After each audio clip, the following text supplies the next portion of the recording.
Et salut tout le monde, mais sur la chaîne Lorenzo High Tech, comme dans le titre, aujourd'hui on va parler de Realme parce que oui, il y a quelques jours je vous ai parlé du Realme GT 6T qui était un smartphone début haut de gamme, et là on va parler d'un autre smartphone qui est un peu plus premium, et c'est tout simplement le Realme GT 6 qui est le deuxième smartphone que Realme a annoncé en même temps que le Realme GT 6T. Donc aujourd'hui on va parler de ce smartphone, mais avant de commencer la vidéo, si vous n'êtes toujours pas abonné à la chaîne YouTube, abonnez-vous, elle est 100% high tech, n'oubliez pas d'activer la petite cloche de notification pour être notifié lorsque je fais une vidéo, et bien entendu mes autres réseaux sociaux, c'est-à-dire Instagram, TikTok et Twitter.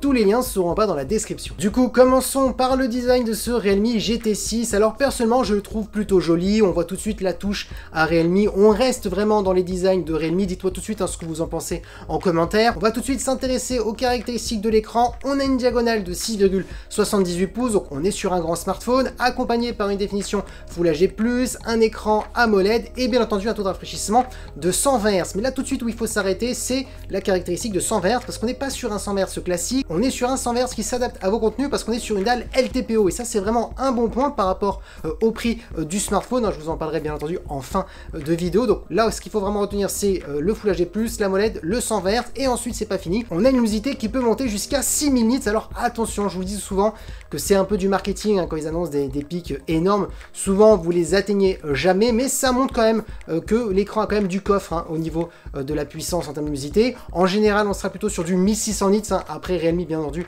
a donné des pics plutôt général, et là on était plutôt sur du 1510, qui reste plutôt très intéressant. Ensuite, c'est pas fini. Si vous aimez bien tout ce qui est contenu multimédia sur smartphone, c'est-à-dire Disney+, Netflix, etc., vous avez tout simplement les deux meilleurs HDR à bord, c'est-à-dire l'HDR10+, le Dolby Vision, donc qui apportera plus d'immersion lorsque vous regardez vos contenus sur votre smartphone. Et pour terminer, on a une caméra frontale de 32 mégapixels. Donc oui, on peut se le dire, franchement, on est sur des très bonnes caractéristiques pour cette face avant. Maintenant, attaquons la partie photo. Comme premier capteur, on est sur un capteur de Sony, un capteur de 50 mégapixels. On a ensuite un ultra grand angle de 8 mégapixels qui permettra de faire des photos à plan large. On est toujours sur un capteur d'ailleurs de Sony. Ensuite, ce qui est intéressant comparé au GT 6T, ce que n'avait pas bien entendu la version 6T, c'était un téléphoto. Donc là, on voit que ce Realme GT 6 va beaucoup plus loin en termes de polyvalence. On est tout simplement sur un téléphoto de 50 mégapixels, un capteur bien entendu de Sony qui permettra d'avoir un zoom optique jusqu'à x2. Il est là l'avantage sur ce Realme GT 6 comparé au GT 6T au niveau de la photo, c'est qu'on a un capteur en plus et qui va permettre de rendre le smartphone vraiment plus polyvalent.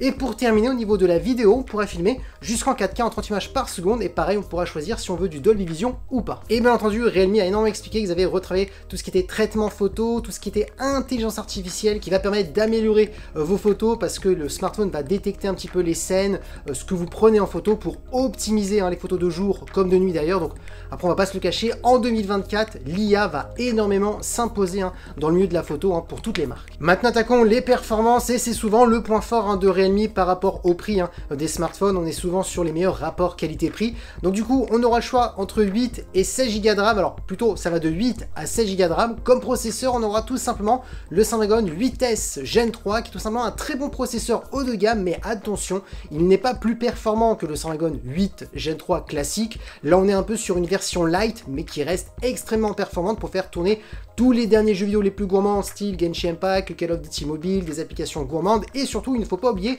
le mode GT 5.0, qui est le mode gamer qu'on retrouve souvent sur les smartphones GT de Realme, qui permet d'optimiser les performances, de se concentrer uniquement sur le jeu vidéo que vous avez demandé, pour vraiment utiliser toutes les performances max du processeur. Donc ça, c'est vraiment le bon point. Ensuite, en termes de stockage, vous aurez le choix entre 256 et 512 Go. Ensuite, en termes de son, on est sur un son stéréo qui possède la certification Dolby Atmos, donc un bon point pour les personnes qui aiment bien regarder des contenus multimédia sur smartphone, pour apporter vraiment une meilleure immersion. Et ensuite, en termes de batterie, on est sur du 5500 mAh avec de la recharge ultra rapide de 120 watts. Realme expliquait qu'on pouvait gagner 50% d'autonomie en simplement 10 minutes, donc ça c'est vraiment un bon point. Et pour terminer, en termes de connectivité, pareil comme le Realme GT 6T, on a de la Wi-Fi 6, du Bluetooth 5.4, du type C pour le recharger, et bien entendu une prise jack. Et oui, maintenant vous voulez connaître le prix, c'est très simple, ce Realme GT 6 a été annoncé au tarif de 599 €, et les 2 premières semaines, il y a pas mal de petites offres